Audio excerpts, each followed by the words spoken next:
Oi, meu amigo. O arroz já deu um nó na sua cabeça? Você já se perguntou qual o melhor tipo de arroz para consumir? Essa é uma das perguntas que a gente mais recebe aqui. Então hoje eu decidi fazer o guia definitivo do arroz para você entender de uma vez por todas quais as diferenças, né, dos tipos de arroz e qual seria o mais interessante aí para fluir no seu dia a dia, né? Então, antes de qualquer coisa, deixe seu like, se inscreva aqui no canal e para ficar por dentro de tudo que está acontecendo, de todas as dicas. Bom, então hoje eu separei várias dicas aí, então além das informações, lá no finalzinho do vídeo você vai aprender como preparar um arroz integral passo a passo, porque também uma das maiores dúvidas que a gente recebe é que o arroz fica duro, que o arroz não é igual. Então você vai entender um pouquinho, eu vou te explicar como tudo isso funciona e você vai saber, vai aprender o passo a passo para fazer o arroz integral direitinho, tá bom? Bom, eu quero começar te falando que o arroz é um dos alimentos mais antigos do mundo. Ele é o arroz, é o prato preferido, né? Era um alimento preferido do imperador chinês. De acordo com o CONAB, 95% dos brasileiros consomem arroz pelo menos uma vez por dia. Então, percebe que não é o alimento preferido só do imperador chinês, né? No passado, os brasileiros também consomem sim bastante arroz. E arroz com feijão, né? Normalmente, que é o nosso prato aí característico. Também vou falar sobre o arroz e feijão no final, se arroz e feijão pode, se arroz e feijão não pode, como é que funciona essa dupla aí. Bom, eu quero começar te lembrando que existem várias formas de consumir arroz. Muitas vezes a gente fica preso, né, às ideias que a gente tem de preparo de um alimento, mas o arroz, ele pode ser sim muito versátil. Então ele pode ser preparado como risoto, paella, sushi, bolinho de arroz, galinhada. O que mais? Temos também a canja, que é muito presente, né? Um tipo de sopa muito presente no dia a dia dos brasileiros. Então, assim, a gente tem esse e diversas outras formas de preparar arroz. Inclusive, se você tem um outro prato aí que vá arroz, você pode deixar aqui nos comentários. Me vem um outro agora aqui, que é o arroz de forno, que também é bastante consumido, né, no Brasil. Então, é de fato um alimento bastante versátil. E dentro, né, das diversas formas de preparo, a gente também tem diferentes tipos de arroz, né? A gente conhece aquele arroz branco, né, que é o mais característico, o mais consumido, também vou falar dele.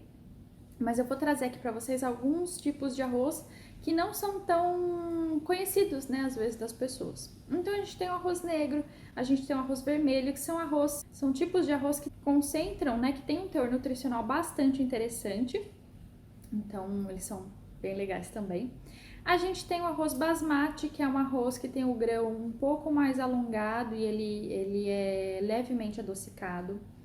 A gente tem o arroz arbóreo, que é aquele arroz característico do risoto, é o arroz específico para fazer risoto. E a gente tem o arroz cateto, que é o arroz da culinária japonesa. Então, para cada aí, tipo de prato, a gente tem um arroz diferente. E agora eu vou me ater àqueles três que são o que a gente mais consome, né, no dia a dia. Então, a gente tem o arroz branco polido, que é aquele arroz branco normal que a gente conhece. A gente tem o parboilizado e nós temos também o arroz integral. Muita gente confunde o parboilizado com o integral, então também vamos falar disso agora. Bom, o arroz branco, ele é polido. Então, como o próprio nome já diz, ele passa por um processo de polimento. Então, aquela casquinha que o arroz tem, ela é retirada. Com a retirada dessa casquinha, também o grão ele perde vitaminas, ele perde minerais, ele perde nutrientes, né? Para que ele fique branquinho, polido, né? Daquele jeito que a gente conhece. O arroz parboilizado, ele seria o meio termo, né? Entre o arroz branco e o arroz integral. E olha só que interessante o que acontece com esse tipo de arroz. Ele passa por um processo de cozimento, né?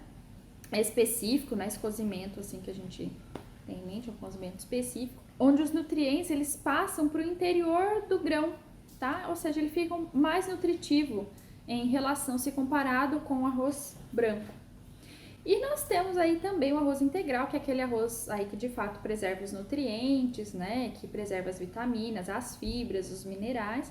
Então, é um arroz bastante interessante para ser consumido pelo diabético. E ele também tem o índice glicêmico menor quando comparado com o arroz branco. Então, além dessa questão da glicemia, primeira coisa, vamos ter sempre em mente que as fibras, elas são amigas do diabético. Isso por quê?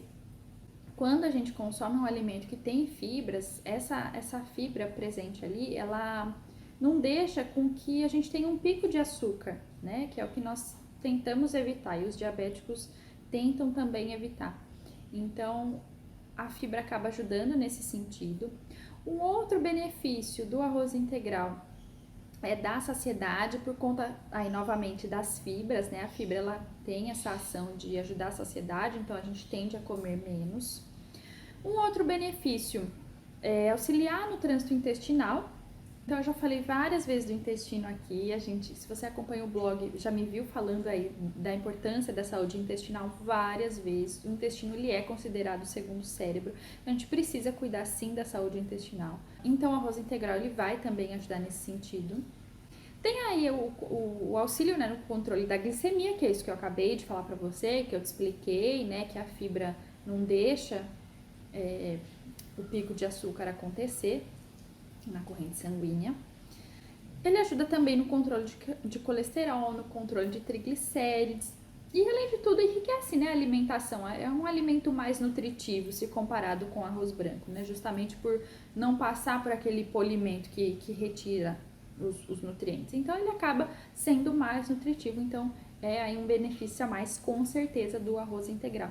Então, dentre as opções aí, dentre o arroz branco, arroz parbolizado e o integral seria sim o mais interessante para ser consumido pelos diabéticos por esses benefícios que eu te listei agora. E aí você pode estar se perguntando, né? E o arroz e feijão? O arroz e feijão, que é um prato clássico, né, da mesa dos brasileiros, é bastante interessante sim de ser consumido no dia a dia. Isso porque o arroz, ele é pobre num aminoácido que está presente em maior quantidade no feijão e vice-versa. Então, juntos, o arroz e o feijão, eles acabam, juntos, né, na mesma refeição, eles acabam formando aí uma proteína de boa qualidade. Então, é sim interessante consumir na mesma refeição arroz e feijão, lembrando sempre daquilo que eu sempre falo, né? Fazer uma refeição completa, com verduras, com legumes, enfim. Seu arroz, seu feijão, a proteína que você for escolher, né? Metade ali do seu prato de verduras, tudo aquilo que a gente sempre fala aqui, tá bom? Não esquece dessas dicas. E agora eu vou te dar dicas para preparar um bom arroz integral. Então, uma queixa também muito frequente é que o arroz integral fica duro e tudo isso. Então, a gente tende a fazer o arroz integral da mesma forma que a gente faz o arroz branco. E é aí que tá um dos equívocos, né? Quando a gente sela o grão, normalmente a gente refoga o arroz branco. Quando a gente refoga o arroz branco, que já é um arroz mais molinho, que passou por aquele processo de polimento que eu te falei, esse processo de refogar no arroz integral, ele vai fazer com que o grão demore mais para cozinhar. Porque se ele é um grão que ainda reserva sua proteção, tem sua casquinha de proteção, eu tô refogando, né? Eu tô meio que protegendo aquilo ali. Então, isso faz com que o arroz demore mais para cozinhar. Então, a primeira regra do preparo do arroz integral é você não refogar. A segunda regra é procurar deixar o grão de molho. Isso porque o arroz integral, ele tem ácido fítico, que para o grão é uma proteção. Só que para a gente pode acabar sendo um fator antinutricional. O que é um fator antinutricional? Ele pode acabar atrapalhando a absorção de alguns nutrientes, tá? Então, a gente tenta evitar. Então, esse é um motivo para você deixar o arroz integral de molho. Então, assim, no mundo ideal, se você conseguir deixar de 6 a 8 horas, maravilha. Se você não conseguir, qualquer horinha já é melhor que nada, tá? O que você pode fazer, por exemplo, vai cozinhar arroz na hora do almoço, você pode deixar ele de molho de manhã cedinho. Ou você vai cozinhar à noite, você deixa ele de molho na hora do almoço, enfim, como for melhor na sua rotina. Então, tenha em mente deixar pelo menos algumas horinhas ali o arroz, você vai desprezar aquela água e depois vai cozinhar ali. Depois que você fez isso, como é que você vai fazer o seu arroz?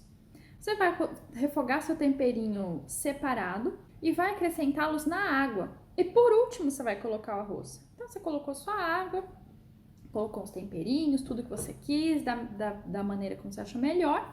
Por último, você vai colocar o arroz, tá? Você vai colocar 2 medidas de água para 1 medida de arroz. E aí vai durar em torno desse cozimento, né, em torno de 20 minutos mais ou menos. Então percebam que não vai ser aquele arroz que vai demorar uma eternidade, vai ficar molinho, vai ficar saboroso, você vai fazer de um jeito nutritivo. E uma outra dica que eu posso te dar é, se você quiser incluir legumes, enfim, aquilo que você quiser incluir para incrementar o seu arroz, para dar mais sabor para o seu arroz, é válido também. E se você não consome o arroz integral, a família ainda não tem o hábito, a minha dica é vá fazendo a transição aos poucos, né? Vai incluindo ali alguns dias da semana, você pode preparar desse jeito que eu falei, com legumes, enfim, né? Até as pessoas estarem mais habituadas e mais abertas a sentir mesmo o sabor do arroz integral. E para que ele vire hábito, para que ele vire rotina, né, para que você possa fazer essa troca, que é sim né, mais nutritiva. Então você vai estar trocando um alimento que é refinado, né, que passa ali por um processo de polimento, por um alimento que é integral, que preserva mais nutrientes, que vai ser mais benéfico para a sua saúde. Então, se a família conseguir se integrar nesse processo todo, né, vai ser bastante interessante. De qualquer maneira, tenha sempre responsabilidade sobre a sua saúde, faça boas escolhas alimentares. Então, procure incluir esse e outros alimentos que a gente está sempre dando dicas aqui. Converse sim com o seu médico, converse com o seu nutricionista para te indicar as melhores porções, né?